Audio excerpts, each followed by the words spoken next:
I was telling someone, I said, since I've been in South Africa for 6 years, now going to Zimbabwe, seeing many things. Maybe it's a part of Zimbabwe, I don't know, but it was rough, dry, and it's not conducive for anybody to stay. I was telling the person, I said, I think one day, one president, all these politicians, they should come down to a level where they will hire a little car. Let them go around this place and see how people are suffering. I said, because where they are now, in different places, in their houses, they don't understand the pain people are going through. You can't understand people's pain until you are where they are, or you are passed through where they went through. So he said, no, these people, they know. They say they understand. I said, no, they don't understand. Don't assume they know. Even if some of them came out from poverty, once they get to the top, they forget. Human beings, we have memory loss. We forget quickly. Some of you now, there was some problem that you had that was very pressing to you. That problem, overcome that problem like 5 years ago. You don't even remember anything about that problem again. It's the same thing with the politicians. So when they get there, start seeing money, traveling from one nation to another, going to nice places, living in Swift hotel, living flamboyantly, taking first class, they forget the pain the average human being is going through in different locations in their nation. If they humble themselves and drive car, let them drive a Polo or any car and go to locations, go to places where people really are,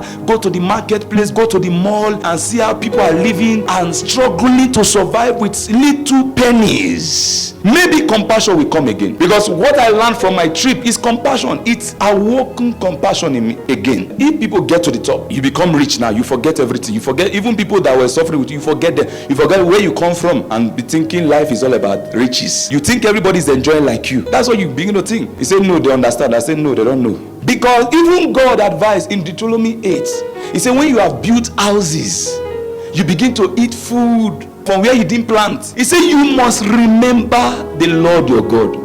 Imagine, meaning riches, comfort can even make you forget God. Talk less of human being. So to be sincere, many politicians, many leaders, I'm speaking both leaders in the spiritual side, even pastors, prophets, every leader, different places. We don't know what others are going through, because once you start living happily, eating sumptuously, you forget pain. Even you forget God. You forget God. How God does not exist. Where money can give you security, money can take you to any nation you want, money can give you anything you want. You forget God. So God said, you should not forget me. He said, you shall remember the Lord your God, for it is He who gives you power. When he started saying they should remember, he spoke about comfort first. Comfort is dangerous without revelation. When God is not involved in your comfort, it's dangerous. So I want every one of you, because God is going to bless you.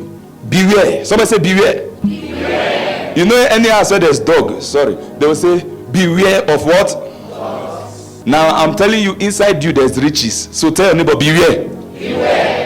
Because when you become rich, you might forget. So tell your neighbor again, beware. Beware. Have you not seen somebody that when he was jobless, he was humble, immediately gave him his first salary, and he knew that beware is come to consciousness. We need to go and tell our government, beware. Because the Lord is showing me many of you that your lifting is this year. Now you can fast, now you can pray, now you can come to church. But when the alert come, beware. Beware, you do not forget the Lord your God. By not keeping his commandments, his judgment, his statute, which I command you today. Least when you have eaten with president, eating with celebrity, eating with the big rich men, and a fool. Whenever you eat belleful, you forget. Try and see what I'm saying. Just around 9, 10, 11, eat pap and see whether if God even talk to you in your dream, you remember anything. Because when you are full, which information do you need again? You say, God, keep it first. I'm already full. It's when you are hungry, you want God to come to your dream and give you food, self. Even if you are belleful, even demons know that they can't deceive you with food again. Even in the coven, if they used to give you food before, if you belleful, they will know that you will reject the food, so they won't cook and come that day. Don't you notice that the day you don't eat, you are very hungry, that's the day they bring food. Everything you have is multiplied. It's not might, it must multiply. I'm speaking to your destiny. What was written about you is that everything must multiply. It must. All that you have is, according to God, is mean is already there. It didn't say it's going to. Is. I am seeing multiplication in your life. Every area of your life you think there's a scarcity, God have invested multiplication in that area.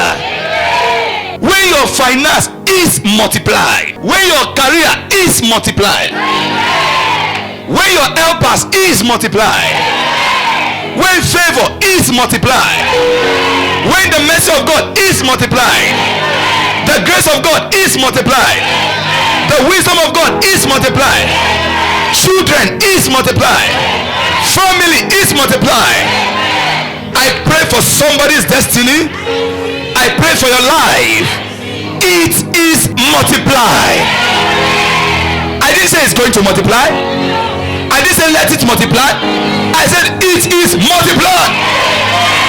In the name of Jesus.